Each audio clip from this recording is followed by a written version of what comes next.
Turn it on. Good morning. It's Chrissy's Corner for Collectors.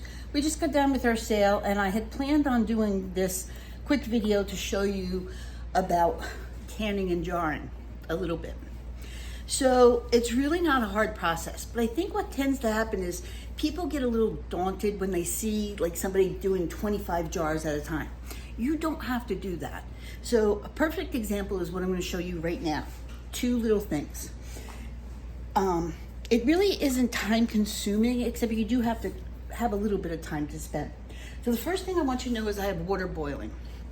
Okay, I'm going to turn the camera around here in a second. So the water is already boiling. I have all my supplies out, and I'm going to show you what I'm going to do with some little bits from my garden that came out. Okay, so the water is boiling over here. It's getting hot. So what I want to do is I only have two things to jar today. So I need a big mouth jar and a small mouth jar. So what I'm going to do is get those into the water and get them sterilized. So I fill them up with water. They're going to go in there. The rims don't have to be sterilized, so they're going to go to the side, but the lids have to be sterilized. You should only use your lids one time unless you're very careful with them. These have been used twice, but they're not bent up, so they're going to go in and get sterilized too. So the one tool you will need is a magnet to get them out of the hot water, a jar holder to get them out of the hot water, and this funnel. Okay, so here's what happened. I planted some scallions that were ready to be harvested, and there was only a few of them, so I'm not making a big batch. So I have here scallions that I took the ends off, and what I'm going to do is slice them up. So I'm going to create a jar. Sometimes I dry this, but this time I'm going to jar this, and I can open this jar and use it when I'm making like salads or stews or something like that. So I'm cutting into like medallions.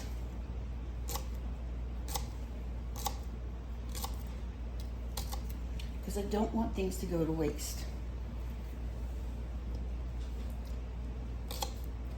And when they're pickled in a way and jarred, you can have that open in your refrigerator for a good month and use it up in different recipes. So that's what I will do. I might use it in tuna fish, I might use it in a stew, I might use it in a chili, wherever it calls for onions or scallions or shallots, that's what I will use this for.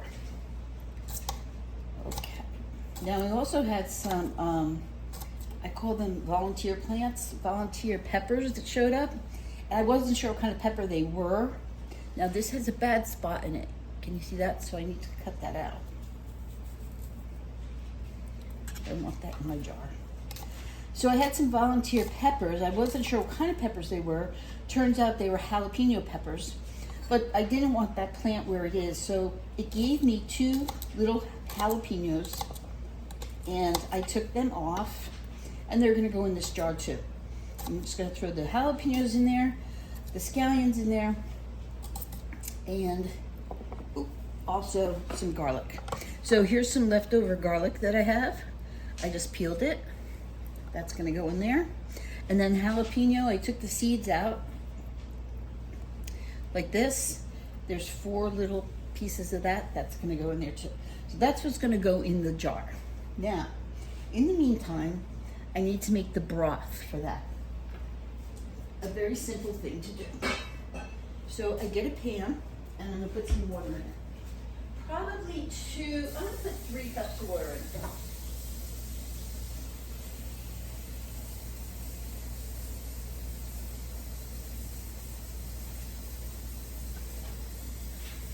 So for instance, if you were making something and you needed an onion and you didn't have a fresh onion, I could go and use this, especially if it's like a stew or something. So to this water, I'm going to add some apple cider vinegar.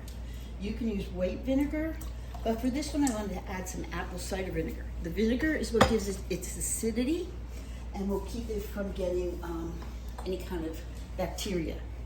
And then salt. That's gonna be my brine. That's it. So we're gonna let that cook. And I'm gonna make sure that the salt and everything is mixed up. So this I could add to a chili. If I wanted to dice it up smaller, I could do that and then just pull it out for the chili. But I'm not sure what I might use it for, so I'm gonna leave it kind of big and whole.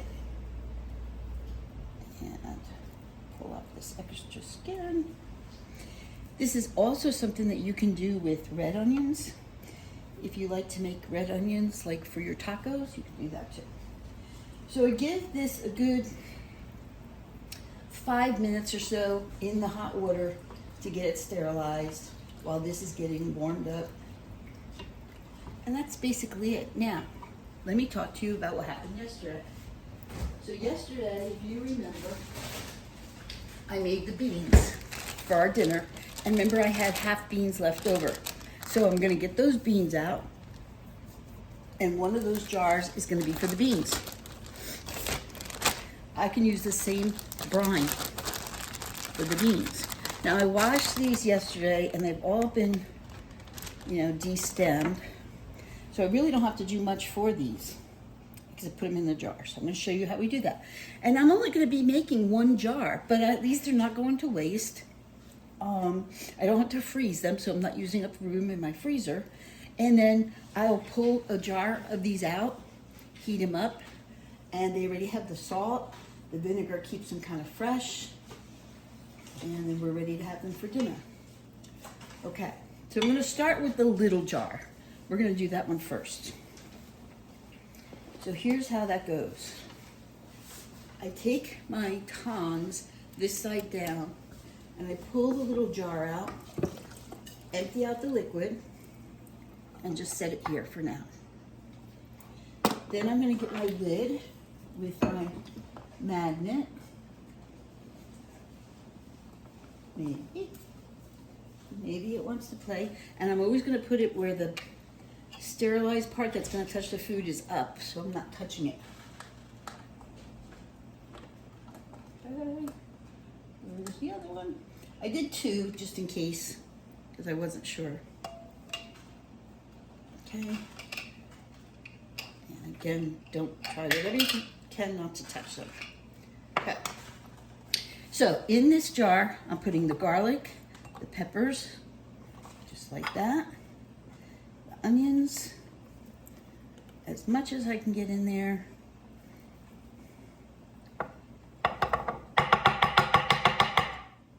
Like that. Okay. Just like that. And this jar is very hot, so I do want to kind of move them around a little bit. Because I don't want... See, not everything goes as planned. I don't want them up over... There should be like a 1/2 inch gap. So, okay, that's good. We're going to leave it like that. So this little cup goes on top like this. And then we need a ladle.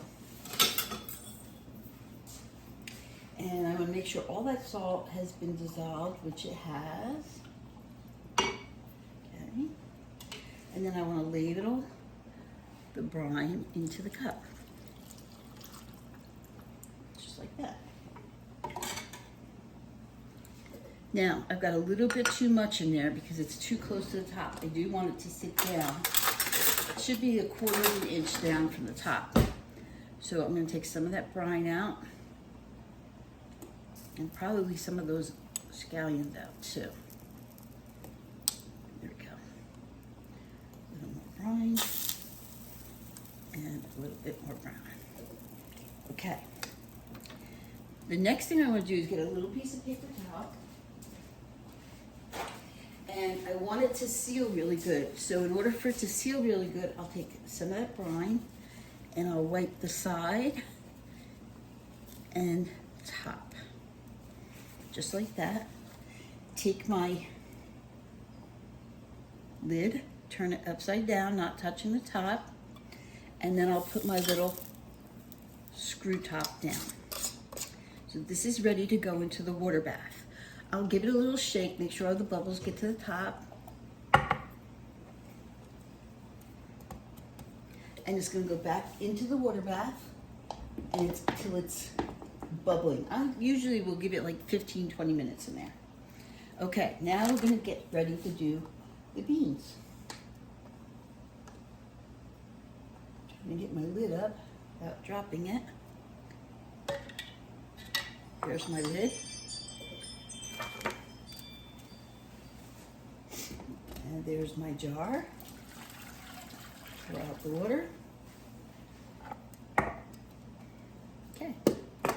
So I'm going to throw a couple of these onions in here. And then I'm going to take my beans and set them down in there, just like that. Any of them that are a little too tall, I'll pull them out and cut them a little bit so they fit in the jar better.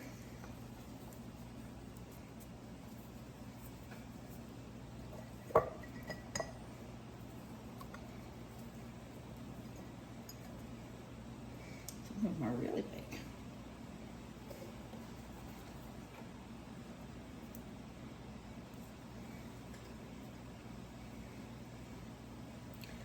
Okay. Ooh, that's hot.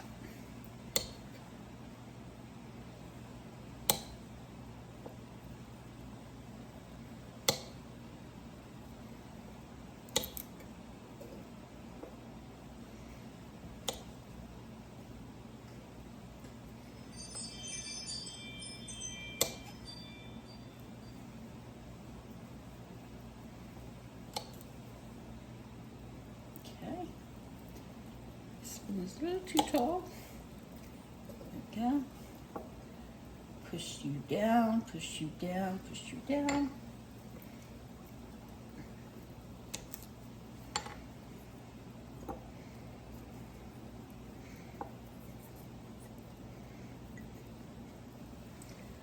Okay.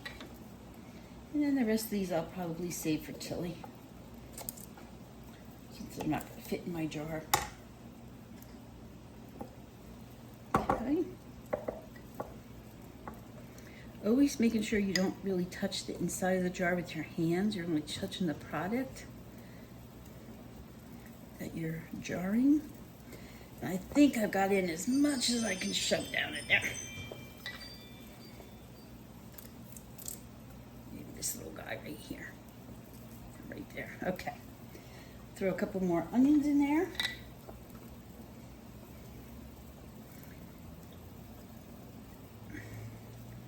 Okay, and get my broth, spoonful of my broth, pour it down over top.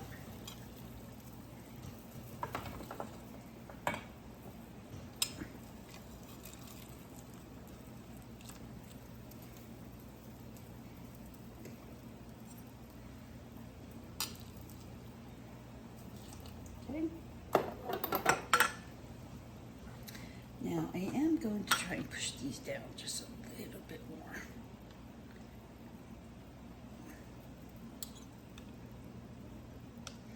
Okay, put my lid on. Oh, I forgot to wipe it. Make sure it's wiped. See this little guy, he's concerning to me because I'm afraid he's going to get stuck on my lid here. Okay, put this on.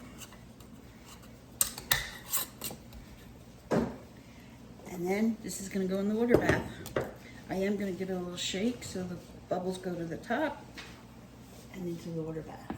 So in less than 10 minutes, we were able to jar 2 items that were left over for us to use at a later date. Okay, I have some green beans left over, which is fine. The ends I can give to my Miss Tilly for her dinner.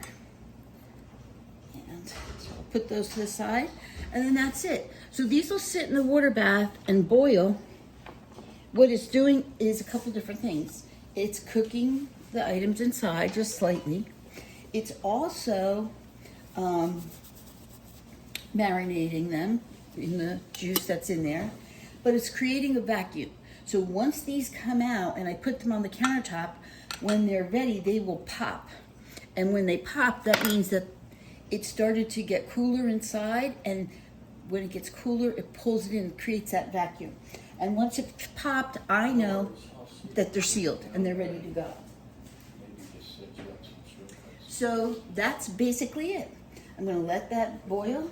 I have a little bit left over. I can get rid of that. I can start to clean up. The only thing I will need at the end is this. And then, what I like to do is I like to put the jars on a nice cool towel, clean towel, cool towel, and just clean up the rest of my mess. So in 10 minutes, I was able to jar 2 things that I will use for in the future to cook with. So if you want to try jarring, you have to remember there's certain things you can jar, there's certain things you can't jar. It's a lot to learn. So if I was to say to you to start with something easy, green beans are easy, okay? Onions are easy. If you make tacos for your kids, street tacos, go get yourself 1 red onion, a nice size one, 1 jar with a new lid and a new rim. And as long as you have vinegar, now again, I used apple cider vinegar. If you wanted to, you could use red vinegar, white vinegar.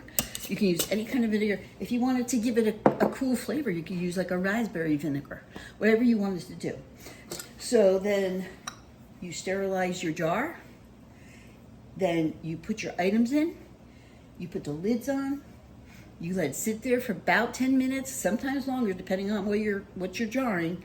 And then once it's done, all we're gonna do is we're gonna pull it out, just like this. These aren't done, but I'll show you. So you're gonna pull it out, get the water off it, let it sit here, and then the process is done. Let it sit for about 24 hours on your countertop. Then I take the rings off. Some people say you don't have to take the rings off. I used to say you don't have to, but I do now because I learned a little bit more about that. And that's it. We're done. Deep cleanup is pretty easy. I can't say anything else. So I hope you enjoyed this, and I hope you enjoyed giving this a try. Remember, a jar, some beans is an easy way to start and kind of figure out what you're doing. And when you get this on, here's the most satisfying part, for me anyway. When you get this onto the counter, after it's been boiling for a little while, and you let it sit there, you're gonna hear this little pop, like that. And that just means it's sealed, it's suctioned closed. When you pull it out, once it cools, you should be able to pick it up without the screw rim on it. You should be able to pick up the lid and it shouldn't disconnect. If it did, then you didn't seal it right. But if it doesn't, it's sealed and it could be good on your stove for months. So I hope this was helpful to you guys. And whenever I can, I'll pop in and show you some more.